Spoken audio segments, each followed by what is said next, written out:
Hello guys, I hope आप सब अच्छे होंगे। आज 13 फरवरी है। आज का हम लोग द हिंदू एडिटोरियल आर्टिकल पढ़ेंगे। आप कोई सा भी एग्ज़ाम दे रहे हो, जैसे UPSC CAPF assistant commandant, UPSC CSC या फिर कोई और एग्ज़ाम जिसमें आपको आंसर राइटिंग लिखना है, ये सेशंस आपके डेफिनेटली हेल्प करेंगे। ठीक है, द हिंदू एडिटोरियल आर्टिकल से बहुत सारे क्वेश्चन आते हैं। ठीक है, तो एक एक लाइन को मैं हिंदी में एक्सप्लेन करूँगा।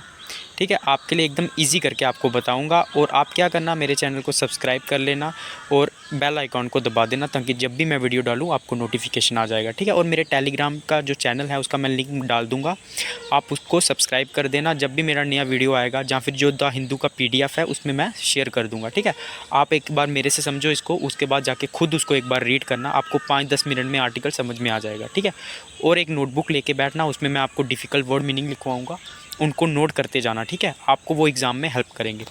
तो अभी हम लोग आज का एडिटोरियल आर्टिकल स्टार्ट करते हैं। ठीक है, आज का आर्टिकल है हमारा India US space cooperation from handshake to hug. मतलब जो इंडिया और US का जो स्पेस पार्टनरशिप है ना, स्पेस कोऑपरेशन है ना, वो अभी क्या है, बढ़ गया है। मतलब पहले हैंडशेक था, अभी हग गया है। मतलब समझ रहे हो ना, गले लग गया, मतलब और ज़्यादा बढ़ गया है। ठीक है, तो उसको हम लोग अभी समझते हैं एक एक लाइन को, इसमें क्या लिखा हुआ है। India and United States agreeing to advance space collaboration in several areas under the initiative on critical and emerging technology umbrella, including human space exploration and commercial space exploration, comes at crucial time for both countries। तो जो India और United states है ना, उन्होंने मतलब एक collaboration बनाया है कुछ एरियाज़ के ऊपर, इन सेवरल एरियाज़। कौन से इनिशिएटिव के अंडर? Emerging technology umbrella. ठीक है, इस इनिशिएटिव के अंडर। ठीक है, उसमें क्या करेंगे, वो ह्यूमन स्पेस एक्सप्लोरेशन भी है और कमर्शियल स्पेस पार्टनरशिप भी है। अब ह्यूमन स्पेस एक्सप्लोरेशन क्या होता है, मतलब यहाँ से लोगों को स्पेस में भेजने का काम करेंगे एक साथ मिलके। और क्या करेंगे, कमर्शियल स्पेस पार्टनरशिप, मतलब स्पेस पे जो हमारे गुड्स हैं ना, उनको स्पेस तक लेके जाएंगे। ठीक है, जो भी सामान है। तो इस तरह के जो मतलब इनिशिएटिव हैं, इन दोनों ने साथ में मिलके लिए हैं। ठीक है, उसके बाद अभी मतलब ये एकदम क्रिटिकल टाइम पे आए हैं दोनों कंट्रीज़ के लिए। मतलब ये बहुत ज़्यादा इंपॉर्टेंट टाइम था दोनों के, मतलब इस टाइम पे दोनों के अच्छे कोऑपरेशन बन रहे हैं स्पेस को लेके।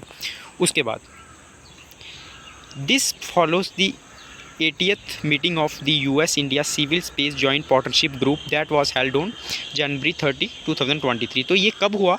जब इंडिया और US का जो एक ग्रुप है ना, civil space joint working group, उसकी मीटिंग हुई 30 जनवरी को। ठीक है, उसके बाद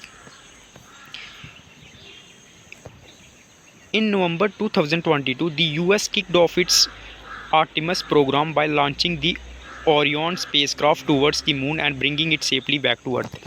अब इन नवंबर 2022 में यूएस ने क्या किया? किक ऑफ का मतलब क्या होता है? स्टार्ट करना। ठीक है, आर्टिमस प्रोग्राम अपना स्टार्ट किया और जो ओरियन स्पेसक्राफ्ट था उसको मून की तरफ भेजा और फिर उसको वापस अर्थ की तरफ लाया एकदम सेफली। ठीक है, उसके बाद India itself is set to embark on its first human space flight mission Gaganyaan in 2024। तो इंडिया जो है, एम्बार्क का मतलब क्या होता है? स्टार्ट करना। ठीक है, तो इंडिया भी जो अपना मिशन है ना, फर्स्ट मिशन है ह्यूमन स्पेस फ्लाइट मिशन, जिसमें वो ह्यूमंस को स्पेस पे भेजेगी, वो गगनयान मिशन 2024 को होगा। ठीक है, उसके बाद वो भी स्टार्ट कर दिया इंडिया ने। ठीक है, उसके ऊपर काम करना। उसके बाद The two countries have also taken significant strides in advancing the private sector।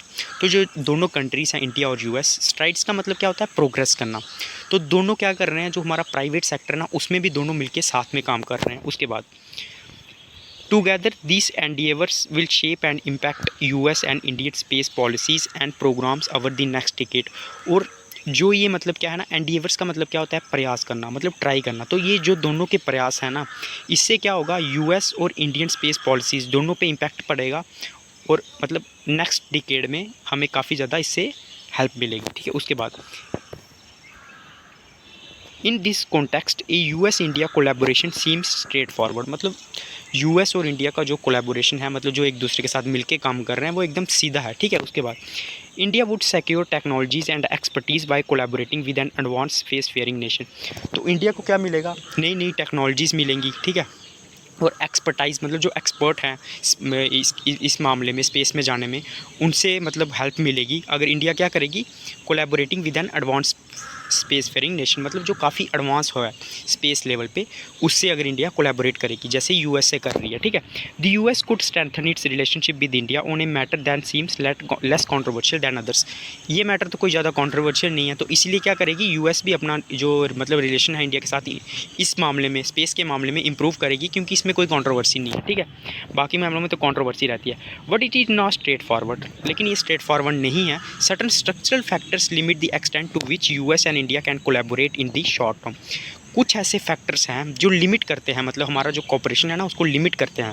वो क्या फैक्टर हैं हम लोग पढ़ेंगे। This is why India US cooperation can advance at a major pace. Major pace मतलब एकदम नपी तुली पेस पे चल रहा है इंडिया यूएस का जो स्पेस कॉपरेशन है ना, इसीलिए क्योंकि कुछ ऐसी प्रॉब्लम्स हैं जिसकी वजह से इंडिया और जो यूएस हैं वो एकदम स्ट्रेट फॉरवर्ड कॉपरेट नहीं कर पाएंगे। उसके बाद वो हम पढ़ेंगे अभी इसमें क्या है। To enable sustainable long term civilian and military spaceship partnership, वो मैंने बोल दिया, इस मतलब नहीं कर पाएंगे। ये मिस मैच इन इंटरेस्ट कैपेबिलिटीज़, अब हम पढ़ेंगे क्यों। मिस मैच मतलब एक दूसरे के साथ, मतलब मिस मैच मतलब मैच नहीं है कुछ चीज़ों में, इंडिया पीछे है और अमेरिका आगे है, ठीक है, वो हम पढ़ेंगे। The first structural factor that limits long term India US space cooperation is the miss match in the two nations interest in outer space. तो पहला जो फैक्टर है वो क्या है, मिस मैच होना टू नेशंस का इंटरेस्ट इन आउटर स्पेस। मतलब अमेरिका किसी और इंटरेस्ट से स्पेस पे जा रहा है या मून पे जा रहा है और इंडिया का इंटरेस्ट कुछ और है, ठीक है, ये पढ़ेंगे हम लोग। The US has committed to returning to the moon and this time to stay there for long term. US का जो प्लान है वापस वो मून में जाना चाहता है और वहाँ पे काफ़ी टाइम तक रहना चाहता है, ठीक है, काफ़ी लॉन्ग टर्म तक। Although the US and its partners stress the importance of maintaining capabilities in low Earth orbit, their ambitions are firmly set on the moon। हालांकि जो US और उसके जो पार्टनर्स हैं वो मतलब लो अर्थ का जो ऑर्बिट है ना उस पर स्ट्रेस करते हैं जाने में, लेकिन their ambitions are firmly set on moon, लेकिन जो उनका एम्बिशन है वो मून पे जाने का ही है, ठीक है, उसके बाद मून पे काम करने का है। उसके बाद in this record Artemis programme, Artemis accords and Biden's administration national cislunar science and technology strategy constitute the foundation of American ambition beyond the earth. और इसी के मतलब मून के जाने के चक्कर में ही एक आर्टिमस प्रोग्राम उसने स्टार्ट किया, ठीक है, और आर्टिमस एकॉर्ड्स, एकॉर्ड्स मतलब होता है समझौते किए कुछ, एंड द वाइडेंड administration national cislunar science and technology institute, उन्होंने एक कॉन्स्टिट्यूट बनाया, मतलब ये एक प्रोग्राम बनाया। इसके तहत क्या करेंगे, वो अर्थ के बियॉन्ड जाएंगे, अर्थ के ऑर्बिट के बियॉन्ड जाएंगे, ठीक है। उसके बाद meanwhile India scientific community focuses on building the Nations capability in and under earth orbit. लेकिन जो इंडिया का जो मतलब इंडिया का फोकस कहाँ पे है, अर्थ के अंडर द अर्थ ऑर्बिट, ना कि मून पे। लेकिन अमेरिका का कहाँ है, मून पे, इसीलिए दोनों के बीच में डिफरेंसेस आ जाते हैं, ठीक है। The Indian Space Research Organisation ISRO currently undertakes few over than 10 launches in year. तो मतलब पहले इंडिया 10 लॉन्च करती थी, लेकिन अब उससे भी इंडिया ने कम कर दिया है लॉन्च करना, ठीक है। The Gaganyaan human space lift programme hopes to sustain India's human presence in space for the long time. लेकिन जो गगनयान प्रोग्राम है ना स्पेस फ्लाइट का, वो शायद hopes to sustain India's human presence in space, मतलब जो इंडिया की प्रेजेंस है ना स्पेस में शायद उसको बढ़ा देगा, ठीक है, उसमें हेल्प मिलेगी जो गगनयान मिशन है। This is not to say that India does not aim for the moon Mars और बियॉन्ड। इसका मतलब ये नहीं है कि इंडिया मून पे नहीं जाना चाहता है या मास या फिर उसके बियॉन्ड काम नहीं करना चाहता है, ठीक है। But India's top priority is to substantially increase its satellite and launch capabilities in earth orbits and catch up with other space faring nation such as China. लेकिन इंडिया की जो भी टॉप प्रायोरिटी है ना वो स्पेस है, ठीक है। इंडिया स्पेस पे काम करना चाहती है। सब्सटेंशियली मतलब होता है इंपॉर्टेंट, पर्टिकुलर, स्पेस पे काम करना चाहती है, और जो अपनी सैटेलाइट्स हैं उनको इंक्रीज़ करना चाहती है और अपनी लॉन्चिंग कैपेबिलिटी को भी इंप्रूव करना चाहती है, लेकिन अर्थ के ऑर्बिट के अराउंड, ठीक है। और दूसरे नेशंस के साथ जो मतलब स्पेस फेयरिंग में एक्सपर्ट हैं जैसे चाइना, उनके साथ थोड़ा कम्पीट करना चाहती है, ठीक है। उसके बाद the asymmetry in capabilities in the second structural factor limit the India's US cooperation. अभी मतलब जो सेकंड फैक्टर है उसके बारे में बात करेंगे कि इंडिया और यूएस जो है वो अच्छे से मतलब स्ट्रेट फॉरवर्ड कोऑपरेशन क्यों नहीं कर पाती है। तो इससे भी क्या होता है, जो एसिमेट्री है मतलब दोनों में फ़र्क है ना स्ट्रक्चर में, उस वो क्या करता है, लिमिट करता है इंडिया यूएस कोऑपरेशन को, ठीक है। पढ़ेंगे क्या है वो। The US has the highest number of registered satellite in space. जो यूएस है उसकी highest number of registered satellite है स्पेस में, ठीक है। It also has a range of launch vehicles serving both commercial and national security needs, ठीक है। और उसके पास मतलब लॉन्च व्हीकल्स भी हैं, ठीक है। उसके बाद जो कमर्शियली भी सर्व करते हैं और नेशनल सिक्योरिटी नीड्स को भी पूरा करते हैं। प्राइवेट एंटिटी स्पेस एक्स, जिसका आपने नाम सुना होगा, for example manage to achieve a record of 61 launches in 2022। अभी जो स्पेस एक्स प्रोग्राम था अमेरिका का, प्राइवेट सिक्योरिटी एंटिटी प्रोग्राम है ये, एंटिटी मतलब कंपनी, उसने 61 लॉन्च किए सक्सेसफुल 2022 में far higher than the number of launches undertook by an another commercial entity, मतलब या फिर किसी कंट्री की अगर बात करें तो सबसे ज़्यादा अमेरिका ने की है। उसके बाद The American private sector has also assumed the challenge of replacing the International Space Station by 2030 with many smaller station। तो जो इंटरनेशनल स्पेस स्टेशन है ना, उसको वो स्मॉलर स्टेशन से रिप्लेस करेंगे। ये जो अमेरिकन प्राइवेट सेक्टर है ना, उसने ये मतलब एज्यूम किया है। उसके बाद है the greatest challenge for India here is lack of capacity. India का सबसे बड़ा चैलेंज क्या है? इंडिया के पास उतना कैपेसिटी नहीं है।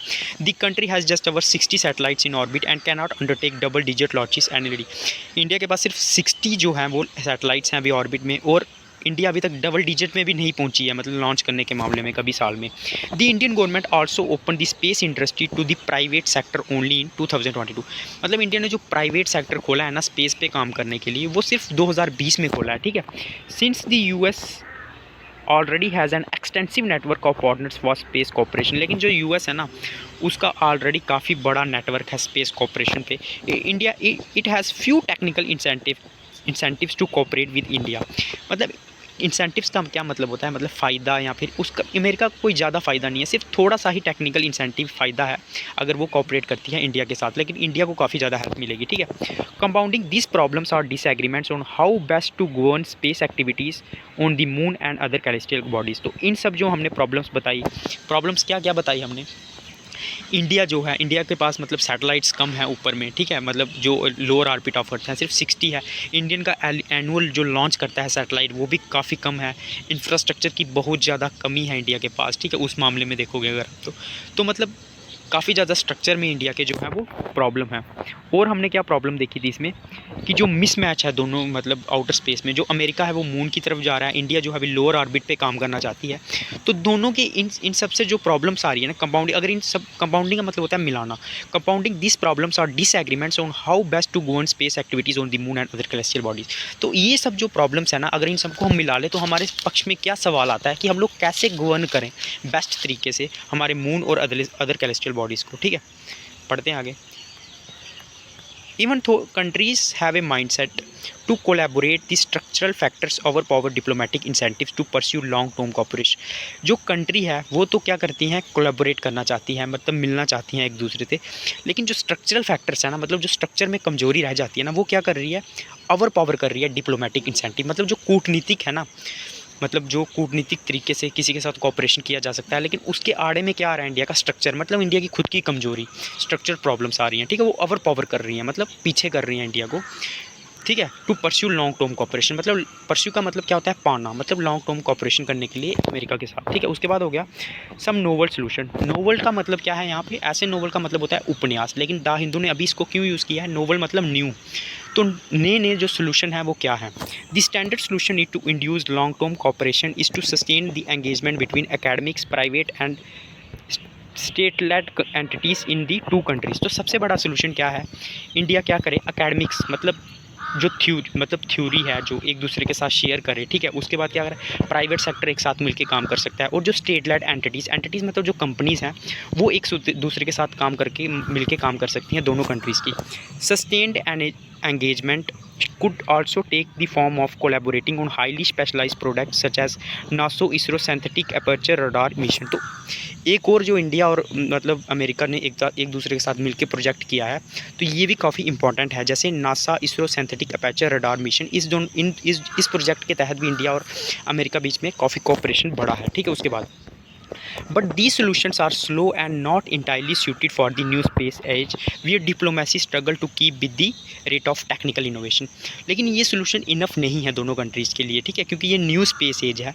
यहाँ पे जो डिप्लोमेसी है, मतलब एक दूसरे के साथ काम तो करना चाहती हैं कंट्रीज़, लेकिन उसके बीच में क्या आ जाता है, मतलब जो डिप्लोमेसी है ना वो टेक्निकल इनोवेशन के साथ मिलके काम नहीं कर पा रही है, मतलब टेक्नोलॉजी में हमारे कमी रह जाती है, इसीलिए हम लोग कोऑपरेट नहीं कर पा रहे हैं, ठीक है। So India and the US must find novel solution to cooperate in the new space age to achieve meaningful partnership. तो जो इंडिया और यूएस है ना, उसको नोवल मतलब नए तरीके ढूंढने पड़ेंगे कोऑपरेशन करने के लिए, ठीक है, अगर उसको मीनिंगफुल पार्टनरशिप करनी है एक दूसरे के साथ। One form of cooperation is a partnership between state and private entities. तो जो मतलब स्टेट और प्राइवेट एंटिटीज़ के साथ अगर कोऑपरेशन रहेगा, मतलब जो अमेरिका है और इंडिया में जो प्राइवेट एंटिटीज़ हैं उससे हेल्प मिलेगी। और as agreed in the most recent meeting a convention of American and Indian aerospace companies to advance collaboration under the National Aeronautics and Space Administration NASA and Commercial Lunar Payload Services programme. तो अभी मतलब एक जो दोनों countries एक recent meeting में दोनों ने माना है कि हम लोग कोलैबोरेशन करेंगे, मतलब एक दूसरे के साथ मिलके काम करेंगे। एक प्रोजेक्ट है नासा और एक CLPSC प्रोग्राम है, उसमें दोनों मिलके काम करेंगे। कौन कौन सी? प्राइवेट एंटिटी, मतलब जो अमेरिका की जो कंपनीज़ हैं और जो इंडियन की एरोस्पेस कंपनी है, दोनों मिलके काम करेंगे इस प्रोजेक्ट के तहत। तो ऐसे प्रोग्राम भी हेल्प कर सकते हैं। उसके बाद such an arrangement could be taken further, India could set its astronauts to train at American private companies. India के जो एस्ट्रोनॉट हैं वो प्राइवेट कंपनीज़ में ट्रेन कर सकते हैं अमेरिका की, क्योंकि उनके पास टेक्नोलॉजी अच्छी है, वो अच्छे से ट्रेन करेंगे, उससे भी हेल्प मिलेगी। This could help India reduce it's dependence on Russia, और रशिया से भी जो इंडिया की डिपेंडेंस है वो थोड़ी कम होगी। While ISRO builds its own astronaut training centre, और इसरो जो है वो अपना ट्रेनिंग सेंटर भी बिल्ड कर सकता है। Another level arrangement could B A consortium led by the government owned New Space India Limited which involves private companies in the US। तो और भी मतलब प्रोग्राम, कंसोर्टियम का क्या मतलब होता है? मतलब अरेंजमेंट, मतलब संस्था जो गवर्नमेंट बनाए जिसमें न्यू स्पेस लिमिटेड इंडिया की एजेंसीज हों और अमेरिका की प्राइवेट कंपनीज मिलकर काम करें। This could accelerate Indian human space flight programme and give the US an opportunity to accommodate Indian interest in earth orbits. तो इससे क्या होगा, इंडिया का जो स्पेस फ्लाइट प्रोग्राम है, जो गगनयान मिशन है, उसमें भी हेल्प मिलेगी, और US के पास भी एक अपॉर्चुनिटी होगी कि वो इंडियन इंटरेस्ट हैं जो अर्थ ऑर्बिट में, उनको अकोमोडेट करे, मतलब उसको देखे, उसको मतलब स्पेस दे। ठीक है, तो ये आज का एडिटोरियल था यार। जिसको भी समझ आया है, एक बार मैं PDF शेयर कर दूंगा, टेलीग्राम को सब्सक्राइब कर देना, और प्लीज़ यार कमेंट कर देना, लाइक कर देना। ओके, जय हिंद।